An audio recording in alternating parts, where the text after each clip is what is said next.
trauma can take many forms in our lives, some seeming more insurmountable than others. And some may say that life is simply just learning to cope with your trauma. But to see everyone you ever cared about killed by the people that you trusted, that would leave some serious trauma.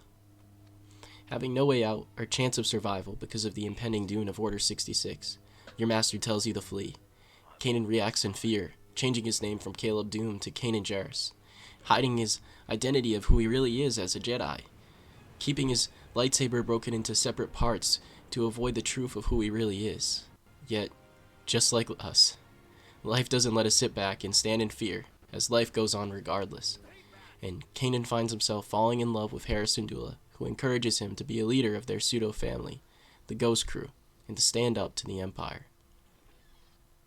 Along their journey, they meet Ezra Bridger, who forces Kanan to take the first step into embracing who he truly is, by taking out his lightsaber and putting it together, in order to help them escape from the Empire on Lothal, and then taking Ezra on as his apprentice and his son. As Kanan teaches Ezra how to become a Jedi, they encounter some obstacles, the main one being the Grand Inquisitor. At the end of Season 1, Kanan takes more steps towards defeating his fears, as he has to face off against the Grand Inquisitor after being rescued by Ezra, and the Grand Inquisitor taunts him, playing with his fears. But Kanan defeats the Grand Inquisitor by learning the power of facing his fears. Tell me, Jedi, how did you survive Order 66? It was your master, Vilaba, who laid down her life for yours. Do you remember her last word to you? Her last, final breath before she died? You do, don't you? You see it in your sleep. You'll hear her voice when you wake. Tell me, Jedi, what was her last word to you? Run. And does your loyal and precious crew know you ran as your master fell? Abandoned her and the Jedi Order when they needed it most? What do you think rebels would do if they knew their leader was a coward? You're even afraid of your own power. You don't have the courage to wear your full saber out in the open. Let me tell you something, Jedi. You're right to be afraid. You couldn't save your master then, and you can't save your followers now. Due to their success in fighting back against the Empire, they enter the radar of Darth Vader, who Kanan and Ezra barely escape all of their encounters with. This obstacle poses another fear for Kanan, as can you really defeat Darth Vader?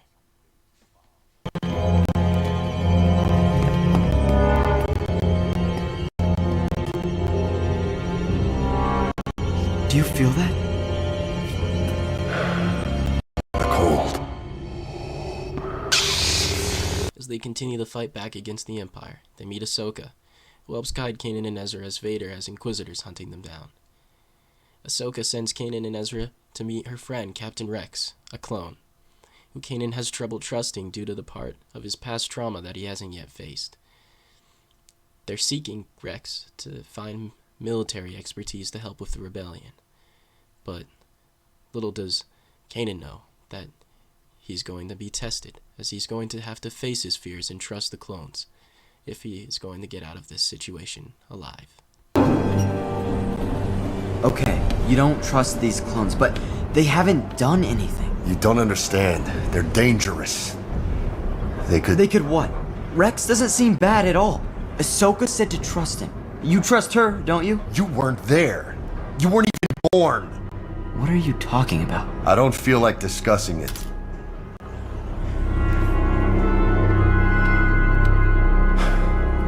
It was the end of the war.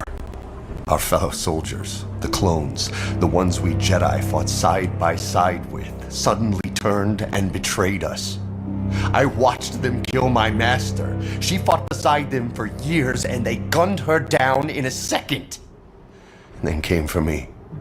Later they said they had chips in their heads that made them do it. Said they had no choice. I didn't betray my Jedi. Wolf, Gregor, and I all removed our control chips. You all have a choice.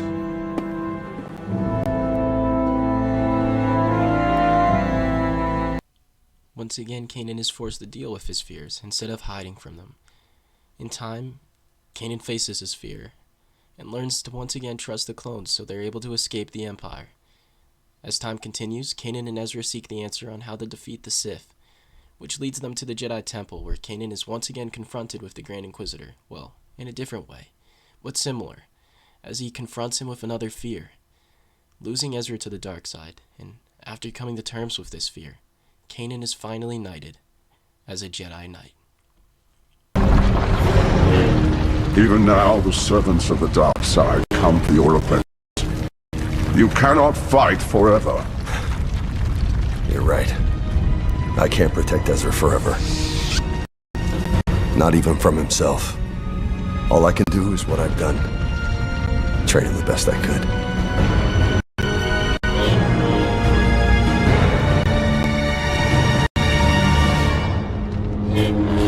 By the right of the Council, by the will of the Force, Kanan Jarrus, you may rise.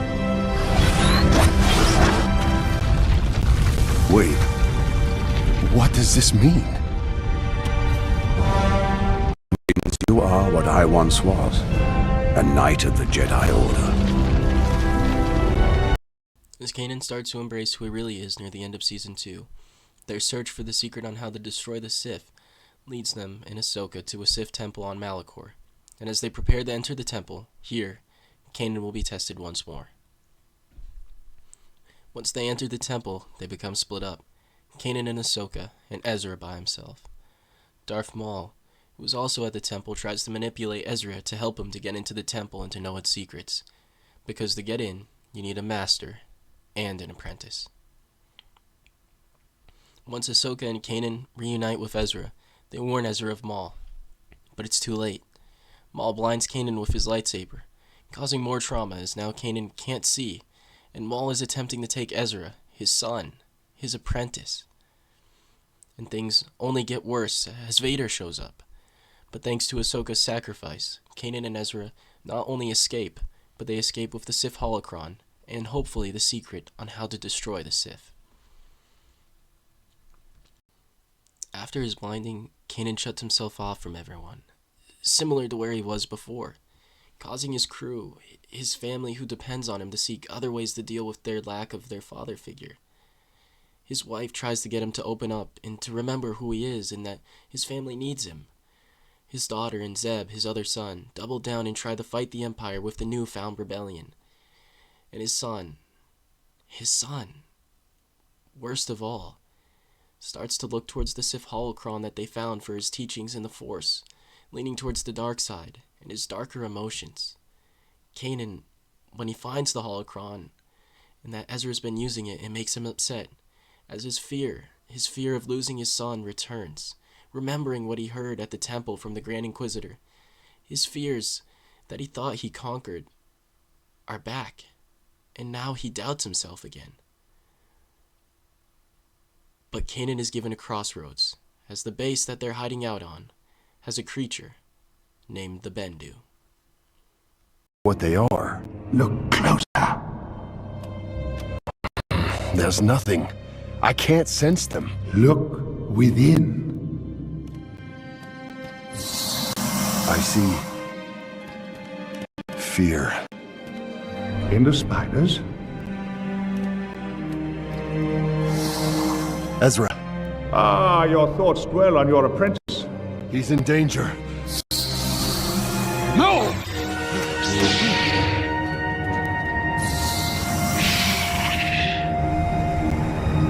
No, it's not Ezra.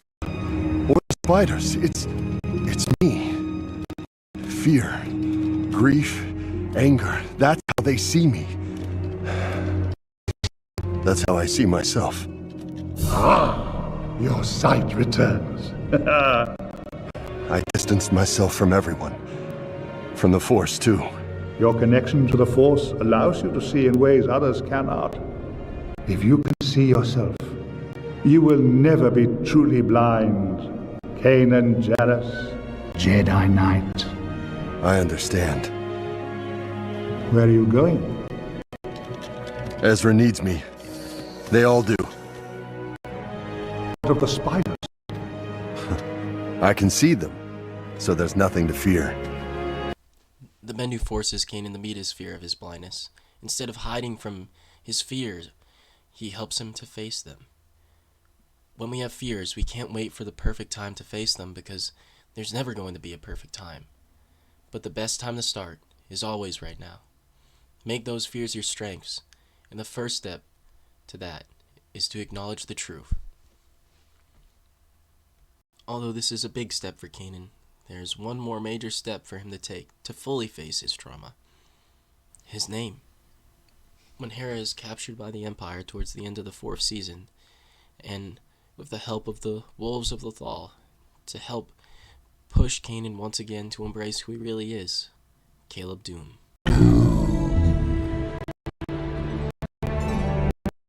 What does that mean?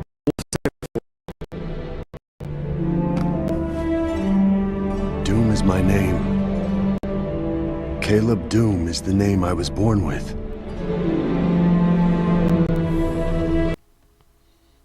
Kanan gathers himself and faces his fear, and they prepare themselves to embark on a mission to save Hera from the Empire. As Kanan rescues Hera, they go to meet with the rest of the team at the rendezvous point, which was the fuel station for the TIE Defenders. But the Empire, not willing to give up this success to Kanan and his team and his family, opens fire on the fuel station, exploding it. And in this moment, Kanan truly faces his fears, as he uses the Force to hold back the fire and to keep his family safe to fight another day.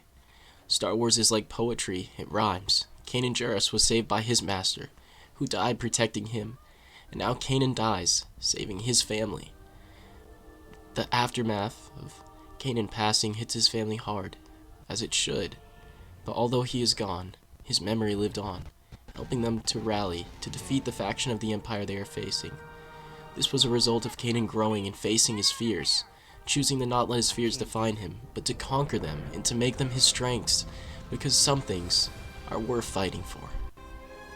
It's up to all of you now.